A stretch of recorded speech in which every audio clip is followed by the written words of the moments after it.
Selamat pagi saudara-saudari yang dikasihi Kristus.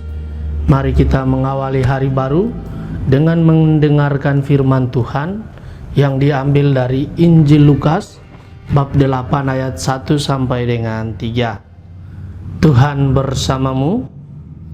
Inilah Injil suci menurut Lukas. Yesus berkeliling dari kota ke kota dan dari desa ke desa memberitakan Injil Kerajaan Allah. Ke-12 murid menyertai dia dan juga beberapa wanita yang telah disembuhkannya dari roh-roh jahat serta berbagai macam penyakit selalu menyertai dia. Para wanita itu ialah Maria yang disebut Magdalena yang telah dibebaskan dari 7 setan, Yohana istri Kusa, bendahara Herodes, Susana, dan masih banyak lagi yang lain. Wanita-wanita itu melayani seluruh rombongan dengan harta kekayaan mereka. Demikianlah sabda Tuhan. Saudara-saudari yang dikasihi dalam Tuhan kita Yesus Kristus, tema yang akan kita renungkan pada hari ini adalah mengenai berjalan bersama melayani.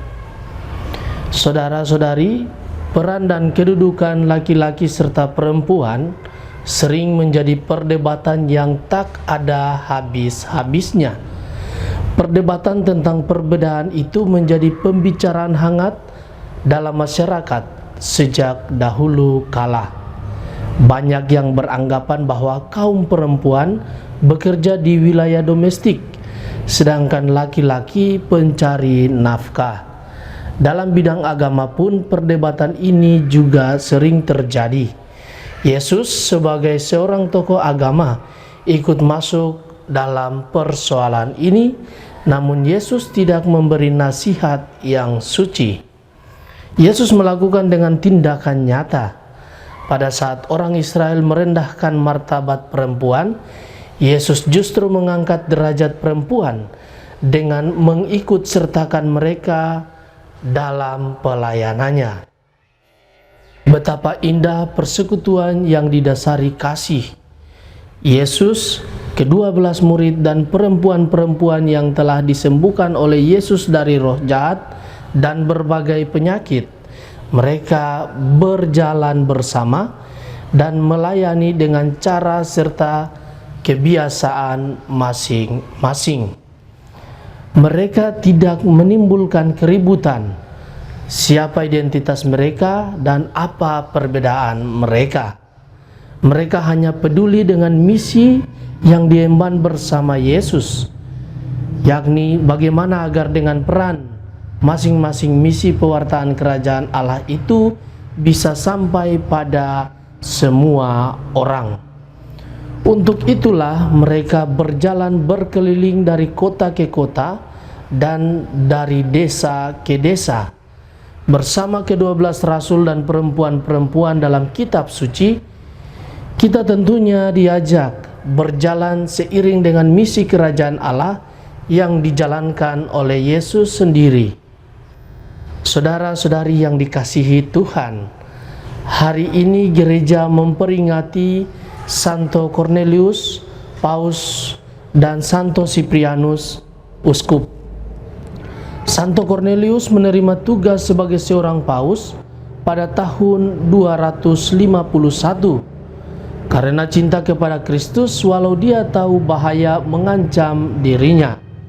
Santo Cyprianus ditabiskan menjadi uskup pada tahun 249. Keduanya kemudian wafat sebagai martir. Hidup mereka mewartakan betapa pentingnya kesatuan gereja Kristus di dunia.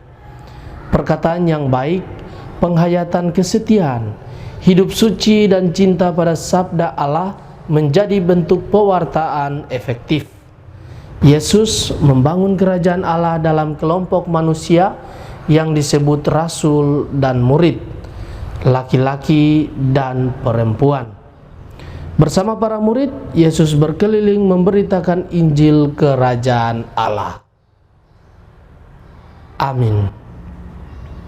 Marilah berdoa. Tuhan, pagi ini kembali kami naikkan syukur dalam doa dan permohonan. Terima kasih sudah menjaga kami saat tidur maupun bangun. Terima kasih untuk udara sejuk dan segar pagi ini. Tuhan, kami hendak beraktivitas. Kami mohon tuntunan dan pemeliharaanmu. Jauhkanlah kami dari yang jahat dan berilah kami kekuatan dan kesehatan. Ajarilah kami untuk saling mengasihi dan mengampuni. Kami serahkan hari ini ke dalam tangan-Mu. Kristus terang dunia, berkatilah keluarga-keluarga kami. Jadikanlah kami alat kasih-Mu dan pantaskanlah kami menjadi hamba-Mu yang setia. Amin. Tuhan bersamamu.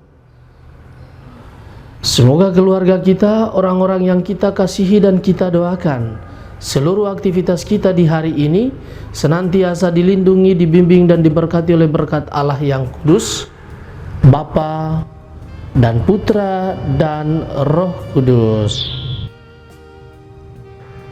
Amin.